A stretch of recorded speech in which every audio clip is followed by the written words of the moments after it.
सगळ्यांनी कर्म केलंच पाहिजेत. बिना कर्माचं खाणाऱ्याला भगवंत म्हणतात मी पचू देणार नाही. नीट ऐका ज्ञानेश्वरी. जो वाटून खाणार नाही, जो स्वतः एकटाच खाईल, भगवंत म्हणतात ए पचंती आत्मकारणात सस्ते नये. जो स्वतः करता जीवन जगतो, भगवंत त्याला म्हणतात तो चोर आहे. तुम्ही ठरवा तुम्ही कोण आहात. हे भगवंतानी किती सोप्या. पाप करत असताना पापाचे संस्कार, पुण्य करत असताना पुण्याचे संस्कार नष्टच होत नाही, ते भोगावेच लागतात. तुम्हाला असं वाटत असेल की देव दुर्लक्ष करेल. देवानेच निर्माण केलेले सिद्धांत आहेत, त्यांनी दुर्लक्ष काय करावं. माफी कुणी करावी. तुम्ही काही स्पेशल आहेत का? नाही. लोक देवापुढे जातात, नारळ फोडतात. इतकं देवाला मूर्ख समजू नका. पाप केलं आणि पापाचा वाटेकरी लोक देवाला करतात. देवाला कळत नाही असं नाही.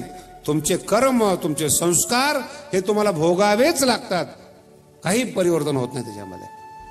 का मनुष्य असून तुमची पूजा होत नाही? का मनुष्य असून तुमचं ज्ञान तुमच्या घरात स्वीकारलं जात नाही? ज्या मुलासाठी तुम्ही 25-25 वर्ष प्रयत्न केलेत, तो मुलगा नीट तुम्हाला म्हातारपणामध्ये बोलत नाही का? हे तुमचं पाप आहे, हे तुमचे कर्म आहे. कारण की तुमच्याविषयी सगळी सत्यता जगाला काही माहिती असेल, पण मुलाला फार जवळून माहिती असते, घरातल्या लोकांना माहिती असते.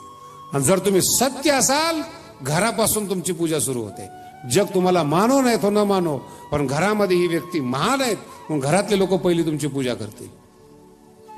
तुमचा सत्य सिद्धांत ते मानतील, तुमची नैतिकता तुम्हाला मानतील, मानतातच. कारण की जे घरातली माणसं आहेत ते तुमच्या शरीराचा पार्ट आहेत, ते डुप्लिकेट नाही आहेत, तुमच्यापासून जन्माला आलेले आहेत. हा तुमचा पुनर्जन्म आहे, तुमचा प्रतिरूप आहे, तुमचा आरसा आहे. घरातली माणसं म्हणजे काही दूरची माणसं असतात असं काही समजू नका. तुमचा प्रभाव, तुमचे विचार ते घरावर पडलेले असतात आणि त्याच विचाराने घरातली माणसं प्रभावी होतात. एक सिंपल दृष्टांत आहेत महाराज. एखादा पोरगं जर शिव्या देत असलं 5-6 वर्षाचं, 2-4 समजदार माणसं असतात. मुलगा शिव्या देत असला तर त्याला बोलत नाहीत बरं का. काय रे, कुणाचं रे? तुम्ही या गोष्टीचं निरीक्षण नाही केलेलं. मुलगा शिवाय देतो याचं विशेष वाटत नाही. समजदार माणसं विचारतात का रे कुणाचं आहे? ते आमक्याचे. मग बरोबर आहे. याचा अर्थ काय होतो? हेच संस्कार आहे.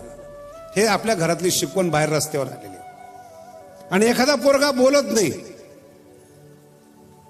घरामध्ये शिकवलेलं असतं, मोठी माणसं आली की पाया पडावं, त्यांना पाणी द्यावं.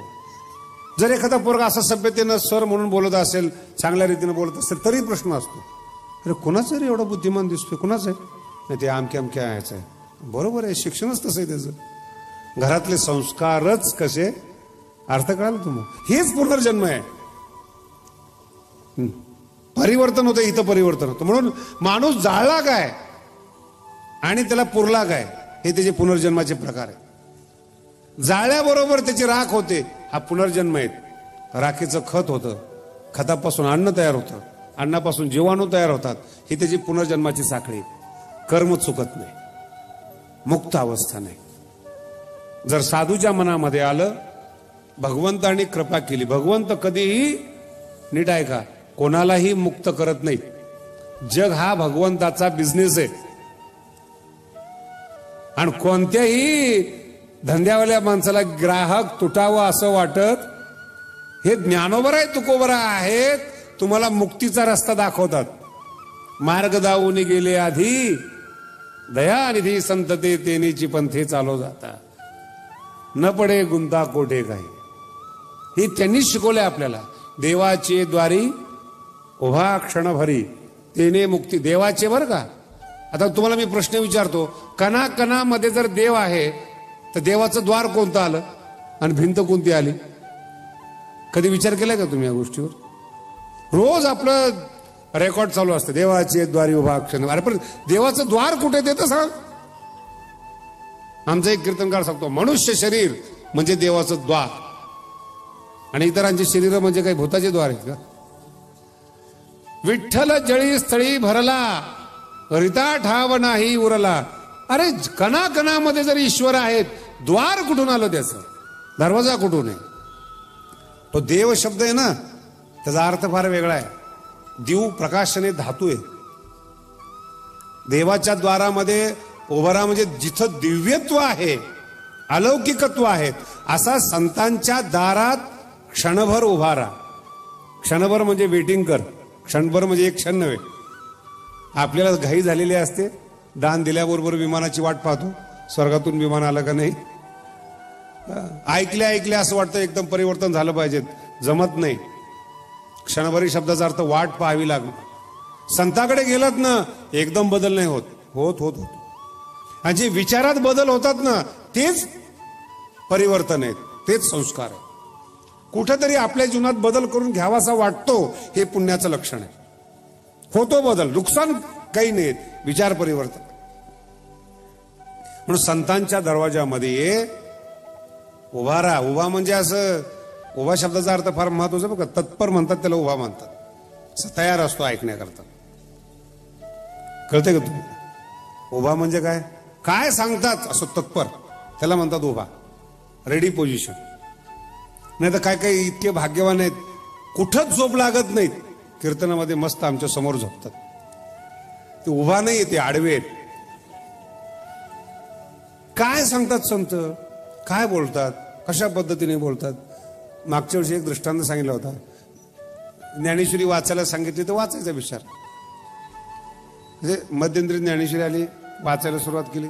ती पोरं घरातली विचित्र होती, खून करून, मोठा ग्रंथ आहे ना, कुठपर्यंत वाचली म्हणून अशी खून करायची.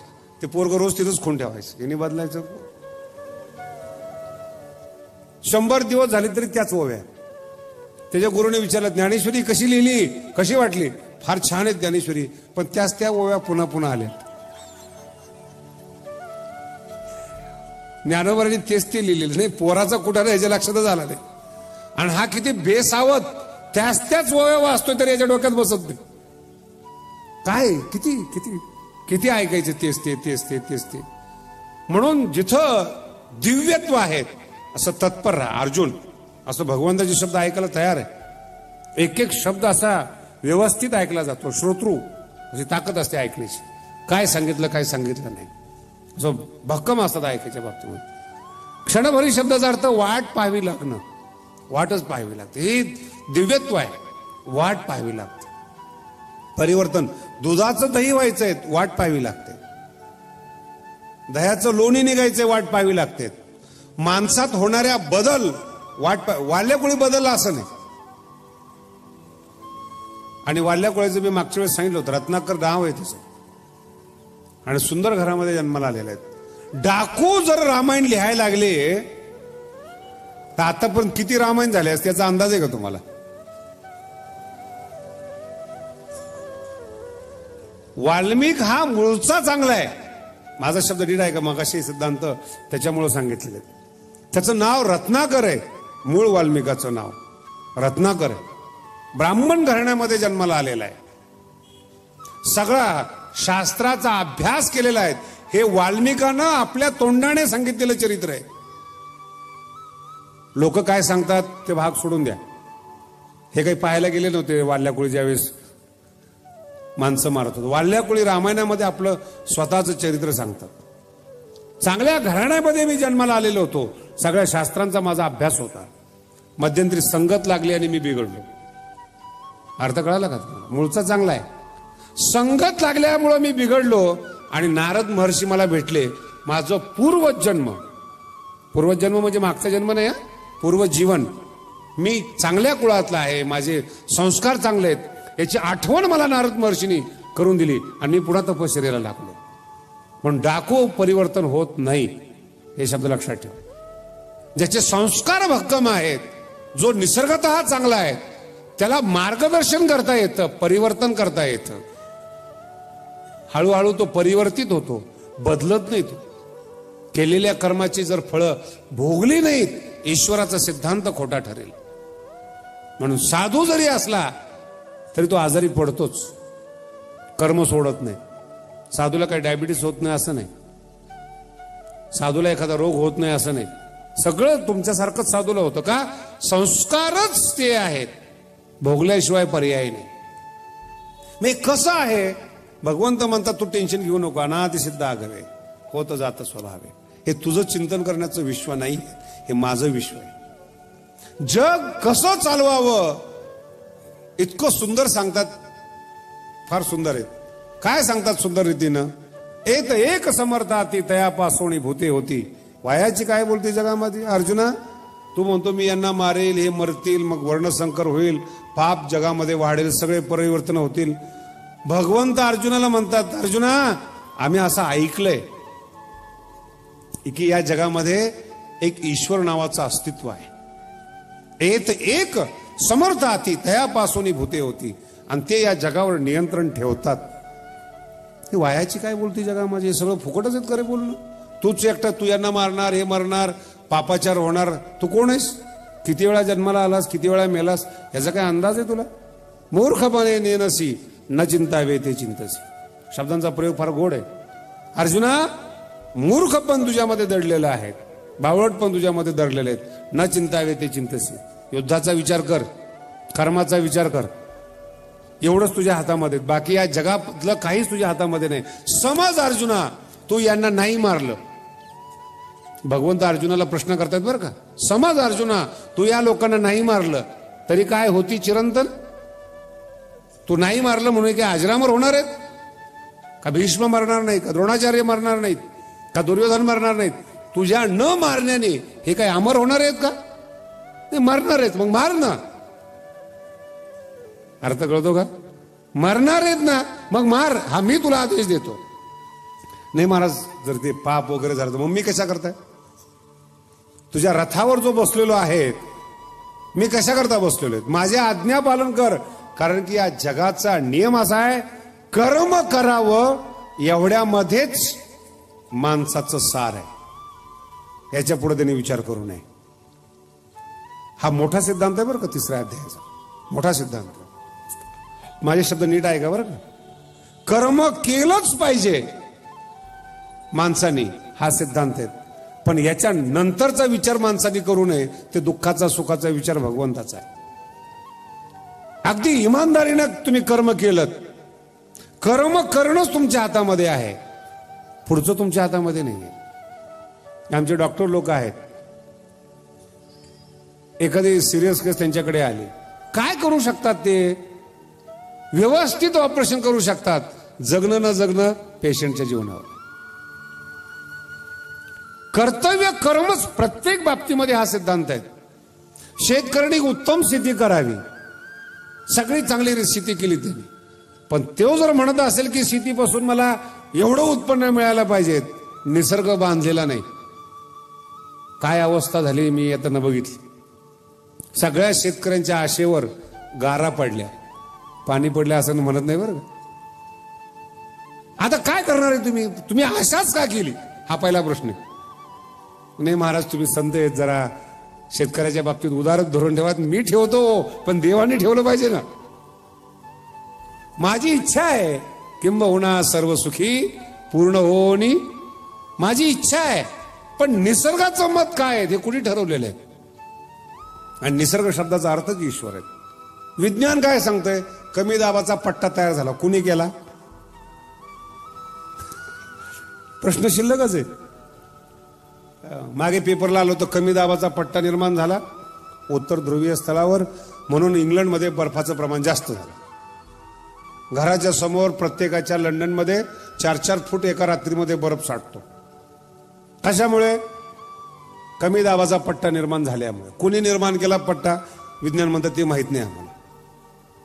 कमी दाबाचा पट्टा निर्माण झाला एवढं सांगू शकतो, पण पट्टा का निर्माण झाला हे सांगू शकत. यालाच म्हणतात कर्म. एक कर्म सामुदायिक असतं आणि एक कर्म व्यक्तिगत असतं. अर्थ लक्षात येतो? सामुदायिक कर्म शब्दाचा अर्थ असा आहे समुदायाचं कर्म. समजा एक विशिष्ट प्रकारचा एरिया आहे, तिथे जर काही निर्माण झालं तर ते सामुदायिक कर्म असतं. त्याचे सुखदुःख साधूसह सगळ्यांना भोगावे लागतात, ते सामुदायिक कर्म आहे. आणि एक व्यक्तिगत कर्म आहे, सगळ्याच चांगलं होतं याच पिकत नाही. नाही पटे? सगळ्यांची शेती सारखीच असते. हे बियाणं आणतं ते ना किडकं बियाणं निघतं, पेरतं सगळ्या बरोबर, उगवतं सगळ्याच, याचं एकट्याचं उगवत नाही. तो म्हणतो काय झालं, बियाणं खराब आहे, कर्म खराब आहे म्हणून तुझ्याच नशिबात का खराब आहे. चांगलं बियाणं शोधायला गेलास तू आणि बियाणं खराब निघालं नशीब, काय करता येत नाही त्याच्यामध्ये. परिवर्तनीय असं जीवनामध्ये नाही काही. हे 3ऱ्या अध्यायाचा मुख्य सिद्धांत आहे. आणि या सिद्धांताचं मुख्य लक्षण फार पूर्वीपासून चाललेलं आहे. सहयज्ञा प्रजा सृष्ट्वा पुरोवाच प्रजापती.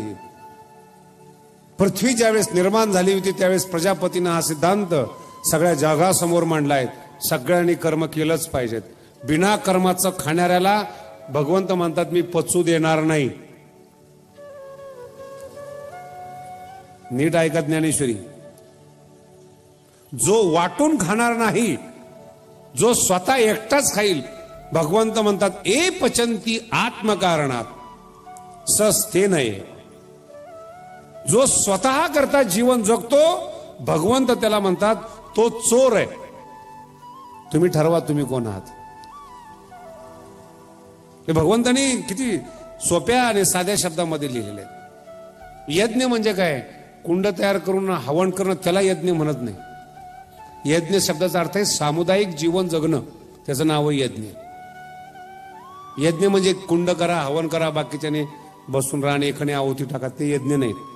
यज्ञ शब्दाचा जो ज्ञानेश्वरीमध्ये अर्थ आहे तो आपल्या वाट्याला आलेलं कर्म करणं, हेच स्वधर्म आहे, हाच यज्ञ आहे. तो इमानदारीने केलं तर तो यज्ञ फलीभूत होतो, यज्ञ परिपूर्ण होतो. म्हणून यज्ञ म्हणजे एकट्याने, आणि एकट्याने करणंच चुकीचं आहे हे कर्मामध्ये शिकवलं जातं. आणि वस्तुस्थिती अशी ज्ञानोबराय सांगतात, एकट्याला या जगात काहीच करता येत नाही. तुमच्या अंगावरचे जे कपडे आहेत, याला किती माणसाचं योगदान आहे, कधी अभ्यास करून पाहिलंय का? ते कापसाचं बी कुठं तयार झालं, कुठल्या जमिनीमध्ये तो कापूस तयार झाला, कुठल्या शेतकऱ्याने विकला, कुठल्या व्यापाऱ्याने घेतला, कुठल्या मिलमध्ये गेला, कुठं त्याचा दोरा तयार झाला, कुठल्या कंपनीमध्ये गेला, कुठं कापड झालं, कुठल्या होलसेलकडे आलं, कुठल्या कॉमनकडे आलं, कुठल्या शिंप्याकडे जाऊन तुमच्या अंगात आलं. किती माणसं लागली. काय करतो एक माणूस, काय किंमत आहे त्याला. परिवर्तन किती, माणसंच माणसाचं, याला म्हणतात यज्ञ. यज्ञ शब्दाचा अर्थ आहे एकटा माणूस काहीच करू शकत नाही जगामध्ये. अप्रत्यक्ष का होईना माणसंच माणसाला मदत करतात, कुठल्या ना कुठल्या रूपाने हो. संशोधनाच्या रूपाने हो. ज्याने विजेचा शोध घेतलाय त्यांनी या जगावर उपकारच केलेले, तो यज्ञच आहे त्याचा. संशोधकांना जुन्या काळामध्ये ऋषी म्हणायचे. जसं आपले विश्वामित्र ऋषी आहेत, संशोधन केलेले आहेत. कनाद ऋषी आहेत, अणु परमाणूचा शोध घेतलेला आहे. अणुभट्टी लावणारे या जगातले पहिले वैज्ञानिक म्हणजे गौतम ऋषी, ज्यांनी त्र्यंबकेश्वरला अणुभट्टी लावलेली होती. संशोधकच आहेत. नष्ट झाला असेल हा भाग सोडून द्या, पण भगवंताचा पहिला नियम असा आहे, कर्म हे केलंच पाहिजे. आणि जी तुम्हाला मी प्रक्रिया सांगितली हीच प्रक्रिया. अन्नात भवंती भूतानी, भगवंताचं वाक्य बरं का. अन्नापासून प्राणी जन्माला येतो. अन्नात भवंती भूतानी. आणि अन्न कशापासून जन्माला येतं, पर्जन्यात अन्न संभवा. पाऊस पडला तर अन्न जन्माला येतं. पाऊस पडावा की न पडावा हे कोणाच्या हातामध्ये, यज्ञाच्या हातामध्ये. यज्ञ म्हणजे सामुदायिक कर्म. पर्जन्यात अन्न संभवा आणि यज्ञात भवती पर्जन्य. सामुदायिक कर्म जर चांगला असेल तर निश्चित रूपाने तो परिसर सुखी असतो, तिथे तुम्ही जन्माला येता.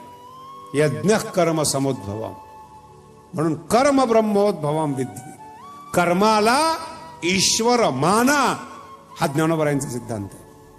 याच्यापेक्षा काय सांगायचं तुम्हाला. मग तुम्ही संन्यासी आहात, ब्रह्मचारी आहात, संसारिक आहात का कोण आहात, ईश्वराला या सगळ्या गोष्टी मान्य नाही. कर्म हे करावंच लागेल, याच्याबद्दल दुमतच नाही. आणि भगवंतानी स्वतःचं उदाहरण दिलेलं आहे. अर्जुना, मी ईश्वर आहे, मला सांग मी का काम करतो, मला काही मिळवायचं या जगामध्ये. काही या जगात मिळालेलं नाही अशी एखादी वस्तू आहे? भगवंत अर्जुनाला प्रश्न विचारतात स्वतःबद्दल. ना नवाप्तमवाप्तव्यम. या जगात काही मिळवायचं शिल्लक आहे का अर्जुना माझ्यासाठी? नाही. काही शिल्लक राहिलेलं नाही. मग मी का कर्म करतो? जर मी ईश्वर असून व्यवस्थित कर्म करतो तर माझ्या मागून जन्माला येणाऱ्या सगळ्या लोकांनी कर्म हे केलंच पाहिजे. अर्थ कळतोय? देव जर काम करतो, रामचंद्र प्रभू जर काम करतात आणि तुम्ही जर बिनकामाचं खायचं म्हणलं तर देवाला राग येणार नाही का? म्हणून आजही तुम्ही अभ्यास करून पहा, कर्म करणारी माणसं श्रेष्ठ होतात. कर्म करणारे. आज ज्या ज्या लोकांना मान आहेत, ज्या ज्या लोकांचे पुतळे आहेत, ज्या ज्या लोकांना देशासाठी मानलं जातं, कामासाठी मानलं जातं, श्रीमंतीसाठी मानलं जातं, हे सगळे कर्मवीर आहेत, कर्मप्रधान आहेत. हा भगवंताचा आदेश आहे. मी तर कधी कधी आश्चर्यचकित होतो. नोकरदार लोक जे असतात ना, ती मालकाला फार शिवाय देतात. ज्ञानेश्वरीमध्ये शिकवलेलं नाही.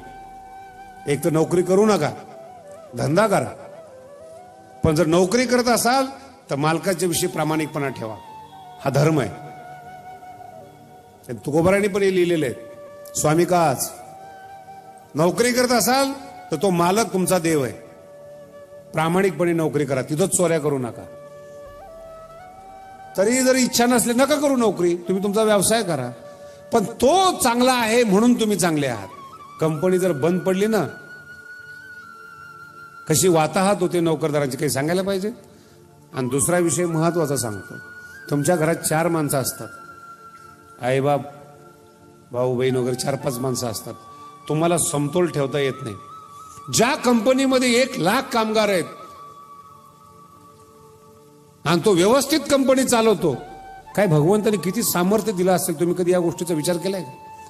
घरातली 5 माणसं आपल्याला सांभाळणं होत नाहीत, वैतागतो आपण. तो 1,00,000 माणसं सांभाळतो.